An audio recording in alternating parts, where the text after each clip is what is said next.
حضرت عمر فاروق اللہ اکبر، حضرت عمر جیسا بندہ 24 لاکھ مربع میل کا حکمران، اور شاہ روم کو خط لکھ کے کہتا ہے میں منت نہیں کرتا، میں حکم دیتا ہوں۔ اتنا تگڑا بندہ۔ جنگ قادسیہ کے لیے حضرت سعد بن ابی وقاص کو بھیجا، فتوح شام پڑھ کے دیکھیں۔ حضرت عمر بڑے پریشان ہیں، اتنے دن ہو گئے کوئی رپورٹ ہی نہیں آئی۔ اب تو موبائل ہے نا، تو ایک منٹ کی رپورٹ لیں آپ، بلکہ آپ ایک منٹ کی فوٹو لیں، آپ رپورٹ تو دور رہ گئی۔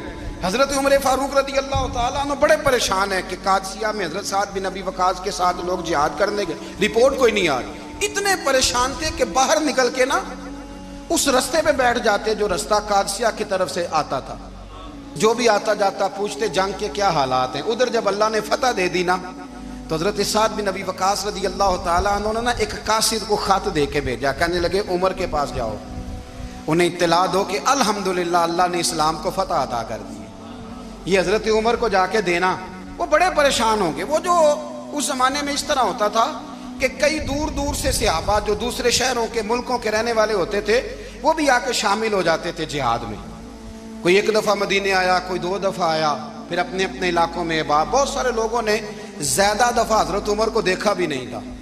وہ جو قاصد خط لے کے آیا تھا نا، اس نے ایک آدھ دفعہ دیکھا تھا، حضرت عمر بوڑھے ہو گئے، وہ پہچانتا نہیں تھا۔ ادھر سے وہ خط لے کے آ گیا۔ حضرت عمر مدینے سے باہر نکل کے اس روڈ پہ بیٹھے تھے جو قادسیہ سے آتا تھا۔ جب وہ اس آدمی کو آتے دیکھا تو حضرت عمر اٹھ کے کھڑے ہو گئے، فرمانے لگے قادسیہ سے آ رہے ہو؟ وہ کیا کہتا ہے؟ پھٹے پرانے کپڑے، ٹوٹے ہوئے جوتے، سر پہ پرانی پگڑی۔ کہنے لگے غلام مدینے کے رہنے والے ہو؟ حضرت عمر کہنے لگے ہاں مدینے کا ہوں۔ کہا میں قادسیہ سے آیا ہوں، الحمدللہ اللہ نے اسلام کو فتح دے دی ہے، الحمدللہ کفر کی کمر ٹوٹ گئی ہے۔ اس نے یہ بات کر کے تو گھوڑے کو ایڑی لگائی، گھوڑا دوڑنے لگا مدینے کے، حضرت عمر بھی ساتھ ساتھ دوڑ رہے۔ فرمانے لگے اچھا بتاؤ خالد بن ولید کا کیا حال ہے؟ تھوڑا آگے جا کے فرمانے لگے اسامہ بن زید کیسے ہے؟ وہ کہتے ہیں ٹھیک ہے۔ پھر اس نے اور گھوڑا، عمر ساتھ ساتھ دوڑ رہے ہیں، ساتھ ساتھ 24 لاکھ مربع میل کا حکمران، ایک جوتا پیر سے نکل گیا، عمر دوڑ رہے ہیں۔ آگے جا کے پوچھتے ہیں سعد بن ابی وقاص کا کیا حال ہے؟ کہا حضور وہ بھی ٹھیک ہے۔ کتنے لوگ میرے شہید ہو گئے مسلمانوں میں سے؟ کہنے لگا صحیح گنتی کا نہیں پتا، یہ لفظ ادا ہوتے ہوتے مدینے کی سرحد آ گئی۔ لوگوں نے عمر کو گھوڑے کے ساتھ دوڑتے دیکھا تو کہا امیر المومنین کیوں دوڑ رہے ہیں؟ وہ غلام چھلانگ لگا کے نیچے آیا، قدموں میں بیٹھ گیا، کہنے لگا حضور آپ نے بتایا ہی نہیں آپ امیر المومنین ہیں۔ آپ فرمانے لگے کیا بتاتا؟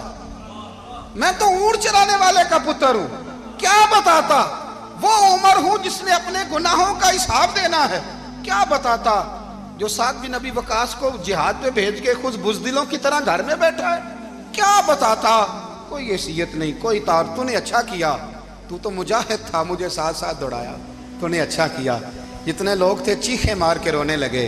حضرت فاروق اعظم سے کہنے لگے عمر جب تک تیرے جلوے رہیں گے اللہ کامیابیاں ہی عطا فرمائے گا، جب تک تیرا رنگ رہے گا اللہ تعالیٰ نوازتا ہی رہے گا۔ کچھ نہیں کبھی اپنا آپ ظاہر ہی نہیں کیا۔ بہت بڑے تھے، بہت بڑے تھے حضرت عمر، بڑے تھے۔ حضرت ابو رافع غلام تھے، قرآن پاک بڑا سونا پڑھتے تھے۔ حضرت عمر جب بھی انہیں ملتے کہتے ابو رافع تو عمر سے اچھا ہے، قرآن بڑا شاندار پڑھتا ہے۔ تو وہ کہتے حضور اگر میں قرآن صحیح پڑھتا ہوں تو آپ کو قرآن کی تشریح زیادہ صحیح آتی ہے، آپ بھی تو مجھ سے افضل ہیں۔ تو آپ فرماتے نہیں پھر بھی تو مجھ سے افضل ہے۔ کیوں؟ اس لیے کہ تو اپنے آقا کی نوکری بھی ٹھیک کرتا ہے اور رب کی عبادت بھی ٹھیک کرتا ہے، اور مجھے خالص صرف عبادت کرنی ہوتی ہے وہ بھی ٹھیک نہیں کر پاتا۔ ساری زندگی اپنا محاسبہ، ساری زندگی اپنے گریبان میں دیکھا، ساری زندگی اپنے آپ کو پرکھا، اپنے آپ کو ٹٹولا۔ 62 سال عمر بیت گئی۔ حضرت حذیفہ بن یمان ایک صحابی تھے، میرے نبی کریم علیہ السلام نا ان سے راز کی باتیں کرتے تھے۔ ہر بندے کا ہاضمہ ٹھیک نہیں ہوتا، سب سے راز کی بات نہیں کرنی چاہیے۔ حضرت حذیفہ بن یمان کہتے ہیں حضور راز کی باتیں بتاتے۔ مدینہ منورہ میں جو منافقین تھے ان کی لسٹ بھی نبی پاک نے حضرت حذیفہ بن یمان کو دی تھی۔ جب کوئی مشکوک آدمی مر جاتا نا تو صحابہ کہتے ہیں ہم دیکھتے اگر حضرت حذیفہ نے جنازہ پڑھا ہے تو ہم بھی جنازہ پڑھ لیتے۔ نبی پاک نے بھی کچھ جنازے نہیں پڑھے، ترمذی میں ہے، فرمایا عثمان سے جو بغض رکھے اس کا جنازہ نہیں پڑھیں گے۔ حضرت حذیفہ بن یمان اگر جنازہ پڑھتے تو لوگ پڑھتے، وہ نہ پڑھتے تو لوگ جنازہ نہ پڑھتے۔ حضرت حذیفہ بن یمان کہتے ہیں جناب عمر فاروق کی خلافت کے آخری ایام تھے، کچھ دنوں کے بعد وہ شہید ہو گئے۔ فرماتے ہیں آدھی رات کا وقت تھا، میں گھر میں سویا تھا بڑا بے فکر، اچانک میرے دروازے پہ دستک ہوئی، میں گھبرا کے اٹھا، اتنی رات کو کون آیا؟ کہتے ہیں قربان جاؤں، دروازے پہ گیا تو امیر المومنین فاروق اعظم دروازے پہ۔ میں نے کہا عمر کوئی حکم تھا تو مجھے بلا لیتے۔ کہنے لگے میں نا امیر بن کے نہیں آیا، تیرا ویر بن کے آیا ہوں۔ امیر المومنین کی حیثیت سے سرکاری کام سے بلاتا تو وہاں بلاتا، مجھے ایک ذاتی کام پڑ گیا۔ کہتے ہیں میں نے عمر کو گھر کی اندر بلا کے چارپائی پہ بٹھایا، میں نے کہا حضور میں غریب آدمی ہوں، میں کیا آپ کے کام آ سکتا ہوں؟ تو کہتے ہیں انہوں نے نا مجھے ساتھ بٹھا لیا، پھر میرا ہاتھ پکڑ لیا، کہنے لگے تو عمر کو جانتا ہے؟ عمر جھوٹ نہیں بولتا۔ تو جانتا ہے؟ عمر وعدوں کا پکا ہے۔ کہا حضور جانتا ہوں۔ کہا میں اس وقت آیا ہوں جب دیکھ بھی کوئی نہیں رہا۔ حضرت حذیفہ بن یمان کہتے ہیں پریشان ہو گیا، حضور پہلیاں نہ بجھوائے، مہربانی کر بتائیں کدھر آئے ہیں؟ تو حضرت عمر فاروق فرمانے لگے 62 سال کا ہو گیا ہوں، 63 میں چل رہا ہے، داڑھی سفید ہو گئی ہے، پھل پک گیا، اٹھ فریدہ ستیا، داڑھی آ گئی پور، اگا نیڑے آ گئی، پیچھا رہ گئی دور، اب قبر اشر کا معاملہ صاف نظر آنے لگا ہے۔ کہا حضور مجھ سے کیا چاہتے ہیں؟ حضرت عمر رو پڑے، کہنے لگے آج میں عشاء کے بعد نکلا ہوں تو نبی پاک کے صحابہ مجھے نیک کہہ رہے تھے، پھر میں نے بچوں کی ماں سے اور بچوں سے بھی پوچھا ہے، وہ بھی مجھ سے راضی ہیں، پر حذیفہ تیرے ساتھ نبی پاک راز کی باتیں کرتے تھے، سچ بتا کہیں عمر کا نام منافقوں میں شامل تو نہیں؟ سچ بتا ان منافقین میں تو شامل نہیں، کہیں اوپر سے تو نہیں سارا کچھ؟ حضرت حذیفہ بن یمان کہتے ہیں میں باپ کے مرنے پہ اتنا نہیں رویا جتنا عمر کے سوال پہ رویا۔ میں قدموں میں بیٹھ گیا، میں نے کہا نہیں عمر یہ تو میں نے نہیں سنا، لیکن یہ میں نے نبی پاک سے ضرور سنا ہے کہ میرے بعد اگر کوئی نبی ہوتا تو عمر ابن خطاب ہوتا۔ یہ میں نے اپنے کانوں سے سنا ہے کہ عمر جس گلی سے گزرے شیطان رستہ بدل جاتا ہے۔ یہ میں نے اپنے کانوں سے سنا ہے کہ 950 سال حضرت جبریل جناب عمر کی شان بیان کریں تو پھر بھی بیان نہیں ہو سکتا۔ یہ میں نے ضرور سنا۔ دوستو ساری زندگی حضرت عمر نے اگر دوسروں کا محاسبہ کیا تو اپنا اور اپنے بچوں کا بھی کڑا خیال رکھا، اپنی ذات پر بڑی توجہ دی۔ جو لوگ اپنا بھول جاتے نا، ہمیں اپنی صحت کا بڑا خیال ہے لیکن اپنی روحانی زندگی کا کوئی خیال نہیں ہے۔ حضرت عمر فاروق رضی اللہ تعالیٰ عنہ نا باہر والوں کا بھی بڑا سخت حساب کرتے تھے۔ بڑا ایک گورنر صاحب نے لباس بڑا شاندار پہننا شروع کر دیا تھا تو حضرت عمر نے اتروا کے نا تو انہیں ٹاٹ کا لباس پہنا کے تو اونٹ چرانے کی ڈیوٹی دے دی تھی۔ اتنا سخت احتساب کرتے۔ کسائی کی دکان پر بھی 1-2 گھنٹے کھڑے ہوتے تھے۔ جو آدمی مسلسل 2 دن گوشت خریدتا تھا نا، فرماتے تھے اس کا ٹیکس بڑھا دو، لوگوں کو دال نہیں مل رہی اور یہ روز گوشت کھاتا ہے۔ حضرت فاروق اعظم اس کو جزیہ کہا جاتا تھا، یا کچھ اور معاملات ہوتے تھے بڑھا دیتے تھے۔ مسلسل جو 2 دن آدمی گوشت کھاتا تھا، فرماتے تھے مدینے میں غربت ہے، اگر یہ والا نظام تم کرو گے تو غریب لوگ کس کی طرف دیکھیں گے۔ لیکن اس سے زیادہ بڑھ کر جو ان کی زندگی کا معیار اور سٹیٹس تھا وہ یہ تھا کہ اپنے گھر کا خاص خیال رکھتے، خاص توجہ کرتے۔ ملک شام سے اور ایران سے کچھ لوگ آپ کی خدمت میں آئے تو وہاں سے کچھ کنیزیں بھی آئیں، ان کے بادشاہ کا پیغام لے کے۔ شاہ ایران کی کنیز کو ملکہ نے کہا کہ نا حضرت عمر کی زوجہ کو دیکھ کے آنا ذرا کس طرح کی ہے۔ ہمارے ملک میں کیا کہتے ہیں؟ خاتون اول، باقی سارے دوؤں میں خاتون اول، ذرا خاتون اول کو دیکھ کے آنا۔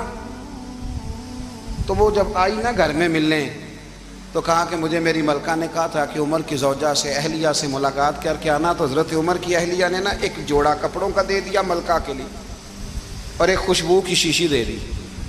اب جب وہ تحفے وہاں گئے تو اس ملکہ نے نا کچھ سونے کا سامان بھیجا، کچھ زیورات بھیجے، کچھ تحائف بھیجے۔ جب حضرت عمر کے گھر آئے نا، وہ خادم لے کے آیا، اس نے کہا جی آپ کی اہلیہ نے تحفے بھیجے تھے، تو جواب میں شاہ ایران کی بیوی نے، یہاں جس ملک کا وہ سفیر تھا، انہوں نے بھی یہ بھیجے۔ تو حضرت عمر فاروق نا وہ تحفے لے کے گھر گئے تو جا کے کہنے لگے اپنی اہلیہ سے، یہ تو کب سے تحفے تحائف بھیجنے لگ گئی ہے؟ یہ کب سے نظام شروع ہو گیا؟ تو کہ حضور تحفہ دینا لینا تو ٹھیک ہے، سنت ہے، محبت بڑھتی ہے، تو یہ کوئی قباحت نہیں، اور میں نے اپنی ذاتی استعمال کے لیے جو چیزیں رکھی تھی وہ میں نے دی ہیں۔ تو حضرت عمر فاروق رضی اللہ تعالیٰ عنہ فرمانے لگے ہم نے کسی ملک کے ساتھ اور اس کے بادشاہ کے ساتھ ذاتی تعلق نہیں بنانا، تعلق جو بھی بنے گا رسول اللہ کے دین کی برکت سے بنے گا، ذاتی رشتے نہیں ہم نے قائم کرنے۔ ذاتی آپ کے ملک کی جو ایئر لائن جس کا ہر سال خسارے کا ڈنڈورا پیٹا جاتا ہے نا، وہ ہمارے بادشاہ صاحب اور صدر صاحب اگر غیر ملکیوں کو گھوڑا کبھی بھیجنا ہو نا، گھوڑا، تو پورا ایک جہاز گھوڑا لے کے تحفے میں جاتا ہے، پورا جہاز غریب قوم کا یہ سرمایہ، اور قوم بڑی بادشاہ ہے، لائنوں میں لا کے ووٹ دیتی ہے۔ دو کام ہمیشہ لائن میں لا کے کرنے، ایک بل لائن میں لا کے جمع کرانا ہے اور ایک ووٹ لائن میں لا کے، تاکہ پھر پورے 5 سال لائن میں ہی لگے رہیں۔ مرضی سے آپ ووٹ دینا، پر جو بات درست ہے اس کو سنو۔ حضرت عمر فاروق رضی اللہ تعالیٰ عنہ نے اپنی اہلیہ سے پوچھا کتنے کا تھا وہ تیرا جوڑا اور خوشبو کی شیشی؟ انہوں نے کہا 3 دینار کی۔ فرمایا یہ 3 دینار تیرے، اور باقی جو تحفے آئے ہیں وہ تو خود کہہ، چونکہ اس نے تیرے نام بھیجے ہیں، تو کہہ کہ میں مال غنیمت میں دیتی ہوں، تو کہہ میں مسلمانوں کو کہہ۔ تو زوجہ ہنس پڑی، کہنے لگی میں نہ بھی کہوں تو مجھے کہنا تو پڑے گا ہی، کہنا تو میں نے ہے ہی، کیونکہ سامنے عمر فاروق ہیں، لہذا فرمایا کہہ دیتی ہوں میں نے دیا خزانے کو۔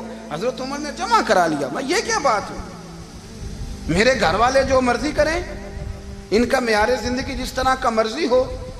اور حضرت عمر ایک جملہ کہا کرتے تھے، اللہ کرے کہ یہ باتیں اس دور حاضر میں ہماری سمجھ میں آئیں۔ حضرت عمر فاروق رضی اللہ تعالیٰ عنہ اپنے بچوں کو فرمایا کرتے تھے کہ بہت آدمی کو بھوک لگی ہو نا، اور پھر اس کی پسند کا کھانا پکا ہو، جتنے شوق سے وہ اس کھانے کو دیکھتا ہے نا، فرمایا اس طرح پوری قوم اپنے بادشاہوں کے خاندان کو دیکھتی ہے، اس تیزی کے ساتھ دیکھتے ہیں کہ ان کے گھر میں کیا ہو رہا ہے، ان کا معیار زندگی کیا ہے، ان کا سٹیٹس کیا ہے۔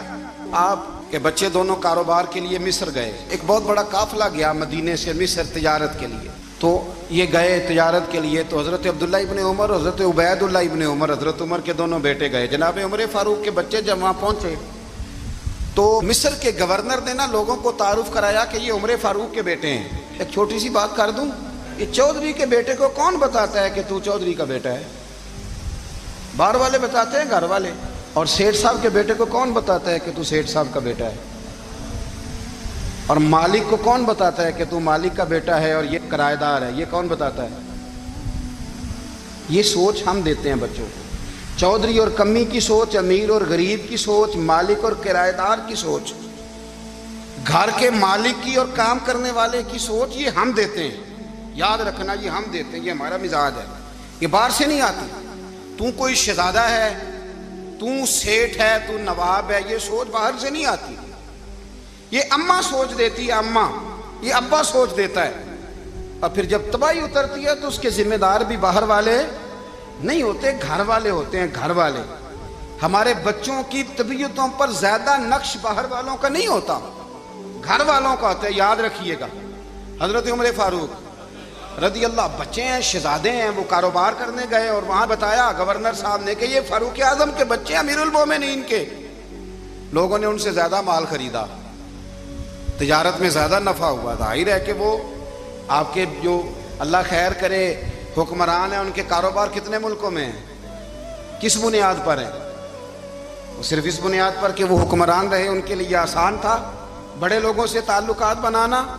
حضرت عمر فاروق رضی اللہ تعالیٰ عنہ کے بچے ڈھیروں مال کما کے جب واپس آئے نا، تو حضرت عمر سے آ کے بچوں نے بطور محبت کا، ابا جی اللہ نے بڑا ہی فضل کیا ہے، بڑا مال کمایا الحمدللہ، یہ دیکھیں کتنا نوازا ہے۔ تو حضرت عمر کہنے لگے سارے قافلے نے اتنا ہی کمایا ہے، سارے قافلے نے اتنا ہی کمایا ہے؟ کہ حضور نہیں، سارے قافلے نے اتنا نہیں کمایا، سب کو اتنا نہیں ملا۔ وہ تو وہاں گورنر صاحب نے لوگوں کو تعارف کرایا تھا کہ یہ عمر کے بچے ہیں، تو لوگوں نے پھر ہم سے بڑا ہی خریدا۔ تو حضرت عمر فرمانے لگے ٹھیک ہو گیا، میں بات سمجھ گیا، اس طرح کرو، جو تمہاری اصل زر تھی نا، جو راز تھی، وہ رکھ لو، اور باقی سارا مال مال خزانہ میں جمع کرا دو، اس لیے کہ یہ تم نے تجارت نہیں کی، یہ تم نے اپنے باپ کا نام بیچا ہے، یہ تم نے امیر المومنین کے بیٹے ہونے کا فائدہ اٹھایا ہے۔ فرمایا یہ تمہارا نہیں حق، یہ مسلمانوں کا ہے، اس لیے کہ یہ مال تم نے محنت سے نہیں کمایا، یہ باپ کی کرسی کا فائدہ اٹھایا ہے۔ اور فرمایا اگر تم نے مال جمع نہ کرایا تو میں مال بھی لے لوں گا زبردستی اور کوڑے بھی ماروں گا، ڈبل سزا دوں گا، مرضی سے جمع کراؤ گے تو کوڑوں سے بچ جاؤ گے۔ بڑے بیٹے نے تو جمع کرا دیا تو چھوٹا تھوڑا پریشان ہوا، تو حضرت عبداللہ ابن عمر چھوٹے بھائی کا ماتھا چوم کے کہنے لگے بیٹے چپ کر کے جمع کرا، یہاں بھی فخر کر کے ہم عمر کے بیٹے ہیں اور قیامت میں بھی فخر کریں گے کہ ہم فاروق اعظم کے بیٹے ہیں، یہاں بھی ناز کریں گے اور وہاں بھی ناز کریں گے کہ عمر کے بچے ہیں۔ ہمارے باپ نے خود بھی حلال ہی کھایا ہے اور جب ہماری کمانے کی باری آئی ہے تو ہمیں حکم بھی حلال کھانے کا دیا۔ بھائی ہمارا مزاج دے، بچہ جب لے کے آتا ہے 2 لاکھ روپیہ تو کبھی پوچھے کہاں سے آیا ہے؟ جب وہ پہلے دن غلط دوستوں کے پاس جا کے بیٹھتا ہے تو کبھی نکالا ہے گھر سے اسے؟ یہ بہت سارے خمیازے ہمیں اس لیے بھگتنے پڑتے ہیں کہ ہم ابتدا میں سوراخ بند نہیں کرتے، جب اس میں شگاف پڑ جاتا ہے، سیلاب آتا ہے تو ہمیں ہوش آتی ہے۔ حضرت عمر نے اپنے گھر میں نگرانی رکھی، کڑی نگرانی، زیادہ نماز گھر میں پڑھتے تھے حضرت عمر، نفلی نمازیں زیادہ کیوں بلا؟ میرے اصحاب مجھے حکم دیتے تھے کہ فرض نماز کے علاوہ نمازیں گھر میں پڑھنا، بچوں کو عادت پڑے گی، ذوق پیدا ہوگا، ان کو پتہ چلے گا کہ ہمارے گھر میں 5 وقت کوئی اور کام بھی ہوتا ہے۔ بھائی یاد رکھیں کہ آپ نے اگر سجدہ کرنا ہے تو بچہ لیٹ جائے گا، اسے پتہ کوئی نہیں سجدہ کیا ہے، لیکن جب گھر میں کبھی قرآن ابا جی کھول لینا، میں اکثر کہتا ہوں جب ابا جی کا موڈ بن جائے نا لیکچر دینے کا، وہ گھر میں شروع ہو جاتے ہیں، کہتے ہیں آپ لوگ نماز نہیں پڑھتے اس لیے میرے کاروبار میں برکت کوئی نہیں، تم سویرے قرآن پاک نہیں کھولتے تو میں تباہ ہو گیا۔ تو میاں آپ نے کب گھر میں قرآن پاک کھولا تھا؟ آپ نے کب نماز پڑھی؟ آپ نے کب گھر کے اندر اللہ رسول کا ذکر کیا تھا؟ آپ نے کب حدیث چھیڑی؟ آپ نے بھی تو گھر کے اندر جب بھی آپ آئے ہیں تو آپ نے وہی کچھ کیا جو دنیا دار کرتے ہیں۔ آپ بھی تو اپنا موبائل لے کے الگ کونے میں بیٹھ گئے، آپ نے بھی تو کہا ہے کہ اب تمہارے چینل ختم، اب میری مرضی والا چلے گا۔ تو جو آپ نے کیا ہے بچے بھی وہی کام کریں گے۔ آپ نے بھی گپ شپ لگائی ہے تو وہ بھی لگا رہے ہیں۔ یہ سمجھ لیں جو کام آپ کریں گے آپ اپنے بچوں کی سیرت میں اس کا جلوہ دیکھ لیں گے۔ بڑی پکی سی بات ہے کہ آپ کو بچے کی عادتیں دیکھ کے سمجھ آ جائے گی کہ میں بھی یہی کرتا تھا اور یہ بھی۔ حضرت عمر فاروق رضی اللہ تعالیٰ عنہ وصال فرما گئے تو آپ کے وصال کے بعد حضرت عثمان غنی رضی اللہ تعالیٰ عنہ نے آپ کی ایک بیوہ سے نکاح کیا، حضرت عمر کی ایک بیوہ سے۔ جب وہ آپ کے نکاح میں آئی تو کہنے لگی حضرت عثمان غنی سے کہ حضور نہ تو میں خوبصورت ہوں اور نہ میں جوان ہوں، نہ آپ کی کوئی خدمت کر سکتی ہوں، میرے ساتھ نکاح کرنا سمجھ میں نہیں آیا۔ کیا شاندار جواب دیا حضرت عثمان غنی نے، کیا خوبصورت جواب دیا۔ فرمانے لگے میں نے اس لیے نکاح نہیں کیا کہ مجھے تمہارے حسن سے دلچسپی تھی یا تمہاری خدمت کی ضرورت تھی، میں نے تو اس لیے نکاح کیا ہے کہ مجھے بتاؤ عمر فاروق گھر کے اندر اپنے رب کی عبادت کس طرح کرتے تھے، وہ قرآن پاک کس طرح پڑھتے تھے، وہ رویا کیسے کرتے تھے، استغفار کا طریقہ کیا، کس وقت کس انداز میں وہ اپنے رب کو یاد کرتے تھے۔ اس لیے کہ عمر کئی دفعہ گھر سے آتا تھا تو میں اس کے چہرے پر نور دیکھا کرتا تھا، میں روشنی دیکھتا تھا، ایک معیار دیکھتا تھا۔ نکاح اس لیے کیا ہے کہ مجھے عمر کی جو گھر کے اندر کی عبادت ہے اس سے آگاہ کرو، تاکہ عثمان غنی بھی چاہتے ہیں اس طرح کے عمل کرو جس طرح کہ عمر فاروق کر کے گئے ہیں۔ بھائی جب تک ہم اپنے گھر میں وہ توجہ نہیں دیں گے، وہ مزاج دیکھیں نا، ہمارے گھروں میں جب نقشہ پاس ہوتا ہے تو ٹی وی لان بھی اس میں ہوتا ہے، ڈرائنگ روم بھی ہوتا ہے، نماز کی جگہ بھی ہوتی ہے نقشے میں۔ صحابہ جب گھر بناتے تھے تو ایک مسجد بیت کا نقشہ پاس کرتے تھے، ذہن میں رکھتے تھے کہ یہ کونا نماز کے لیے، وہاں جوتے لے کے کوئی نہیں جائے گا، وہاں نماز پڑھی جاتی تھی، عورتیں وہاں اعتکاف کرتی تھیں۔ ٹی وی لان تو آ گیا ہے اور گھر کے اندر ٹی وی رکھنے کے لیے تو ایک کمرہ الگ سے بنا دیا گیا ہے، اور اب جو نئے نقشے پاس ہو رہے ہیں اس کے اندر گھروں کے اندر جگہ بنائی گئی ہے جہاں کمپیوٹر رکھے جائیں، اور بچوں کے لیے وائرنگ ہوگی نیچے تاکہ انہیں کوئی مشکل درپیش نہ ہو۔ یہ ساری چیزیں ہم نے نہانے کے لیے گھروں کے اندر اتنے بڑے واش روم بنائے ہیں کہ لگتا یہ ہے کہ سوائے نہانے کے اور کام ہی نہیں کوئی گھر میں ہوگا، ہر چیز آ گئی۔ پر اللہ کرے کوئی تفسیر بھی ٹیبل پہ پڑی نظر آئے، کوئی حدیث کی کتاب بھی ٹیبل پہ پڑی نظر آئے۔ اللہ کرے کہ جس طرح ابا لطیفہ سن کے آتا ہے تو جب تک سنا نہ لے اسے ہضم نہیں ہوتا، اللہ کرے کہ وہ جمعے میں بیان سن کے جائے تو اس کا بھی دل کرے میں اپنے بچوں کو سناؤں. وہ نبی پاک کی کوئی حدیث کہیں سے سنے تو گھر جا کے سنائے. جب تک یہ معیار نہیں بنتا آپ کیسے توقع کرتے ہیں کہ گھر کے اندر اللہ کی رحمتیں نازل ہوں گی؟ آپ یہ کیسے توقع کرتے ہیں کہ گھر کے اندر وہ معیار اور وہ مزاج بنے گا؟ حضرت عمر فاروق نے ذاتی زندگی پر جو توجہ دی، گھر والوں کے معیار پر جو توجہ دی حضرت عمر فاروق رضی اللہ تعالیٰ عنہ نے، وہ بھی بڑی دیدنی ہے. حضرت ابو موسیٰ اشعری کو نا آپ نے وزیر خزانہ بنایا تھا. تو حضرت ابو موسیٰ اشعری کہتے ہیں کہ حضرت عمر کو شیخ خزانے میں رہنے تو دیتے نہیں تھے. ایک دن نا میں صفائی کر رہا تھا اس کمرے کی جس میں خزانہ رہتا تھا. ہمارے تو ملک میں جو جاتا ہے وہ صفائی کر کے ہی جاتا ہے، اللہ خیر کرے. اور خیر معیار بدلتا ہے. جو پچھلی حکومت ہوتی ہے وہ قرضہ اٹھاتی ہے، وہ باہر سے جاتی ہے تو قرضہ لے کے آتی، اور جو نہیں آتی ہے وہ کہتی ہے ہمیں پیکج مل گیا ہے. وہ قرضہ نہیں اٹھاتے. ان کو کیا ملتا ہے؟ یعنی پچھلی نے قرضہ لیا تھا اور ہم نے، واہ جی واہ کیا خوبصورت انداز ہے. اس کا نام بدل کے نا، انہوں نے قرضہ لیا تھا اور ہم نے، میں کہا بڑے شاندار سیانے بندے ہو گئی. حضرت سیدنا ابو موسیٰ اشعری کہتے ہیں کہ میں نے نا مال غنیمت کی صفائی کی تو 1 دینار مجھے نا کہیں پڑا ہوا مل گیا. تو فرماتے ہمیں اجازت ہوتی تھی کہ 1 دینار ہم اپنی مرضی سے کہیں خرچ کر سکتے تھے. اگر آپ ناراض نہ ہوں تو ہمارے ہاں جب چیئرمین صاحب، ناظم صاحب ٹھیکے دیتے ہیں تو ٹھیکیدار ان کا چھوٹا بھائی ہوتا ہے، یا چچا کا بیٹا ہوتا ہے، یا خالہ کا بیٹا ہوتا ہے. وہ خود ناظم ہوتے ہیں اور ان کا چھوٹا بھائی ٹھیکیدار ہوتا ہے. یعنی وہ نا سارا کچھ گھر کے اندر ہی رہتا ہے. گھر کے اندر ایک پیسہ دیتا ہے، دوسرا واپس اس کو واپس کر دیتا ہے. گھر کے اندر ہی. اب تو خیر ہمارے لوگ سمجھدار ہو گئے. ایک بندہ ایک سیاسی جماعت میں ہوتا ہے، دوسرا دوسری میں، اور تیسرا جس کی بھی حکومت آئی حکومت تو ہماری رہے گی نا. ایک بندہ تو ہے نا اس جماعت میں. یہ اچھا لوگوں نے ایک طریقہ نکالا ہے. تو حضرت عمر کے بیٹے گزر رہا تھا تو حضرت ابو موسیٰ اشعری کہتے ہیں میں نے صفائی کی تو 1 دینار نکلا. تو میں نے وہ 1 دینار نا حضرت عمر کے بیٹے کو دے دیا. میں نے کہا لو بیٹا اپنے چچا کی طرف سے تحفہ. تو گھر جا کے انہوں نے حضرت عمر کو بتایا کہ چچا نے پیسے دیے ہیں. چھوٹے بچے تھے. حضرت عمر نے حضرت ابو موسیٰ اشعری کو بلا لیا اور بلا کے فرمانے لگے میں تو تمہیں اپنا دوست جانتا تھا اور تو نے میری اولاد کو ہی دنیا دار بنانا شروع کر دیا. میرے بچوں کو ہی تم نے دنیا دار پیسوں پہ لگانا شروع کر دیا. میں تو تمہیں یار سمجھتا تھا. فرمایا تمہیں چاہیے تھا میرے بیٹے کو نصیحت کرتے کہ بیٹا پیسوں سے رب راضی نہیں ہوتا، اس کی رضا والے کام کیے جائیں تو رب راضی ہوتا ہے. اور فرمایا تمہیں کوئی اور گھر نہیں ملا تھا تباہ کرنے کے لیے، میرا ہی گھر ملا تھا. اٹھاؤ اپنا دینار اور خبردار آج کے بعد میرے بچوں کے ساتھ یہ والی نیکی نہ کرنا.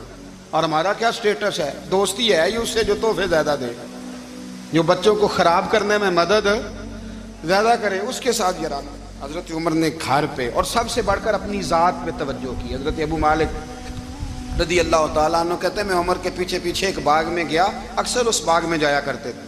اور عمر جا کے نا تو درخت کے نیچے بیٹھ گئے اور فرمانے لگے او امیر المومنین اللہ سے ڈر جا، ورنہ جس رب نے حکومت دی ہے وہ عذاب بھی بڑھا دے گا. ڈر جا رب سے. کبھی ساری زندگی حضرت عمر نے اپنا کوئی تعارف نہیں کرایا، کبھی نہیں. ایک بندے نے آپ کے سامنے تعریف کر دی آپ کی تو فرمانے لگے تو خود بھی ہلاک ہوا اور مجھے بھی ہلاک کر دیا. کیا ضرورت پڑی ہے میری تعریفیں کرنے کی؟ اتنی دیر میری تعریف میں لگائی. اللہ کا ذکر کرتا رب تجھے ثواب دیتا، حضور پہ درود پڑھتا تو رب تیرے اوپر رحمتیں نازل کرتا. کس چکر میں؟ آج جتنا اچھی کوئی خوشامد کرے اتنی اچھی وزارت ملتی ہے، جتنی اچھی اس کو جو ہے وہ چاپلوسی کرنی آیا درجہ بھی اسے اتنا ہی اچھا ملتا.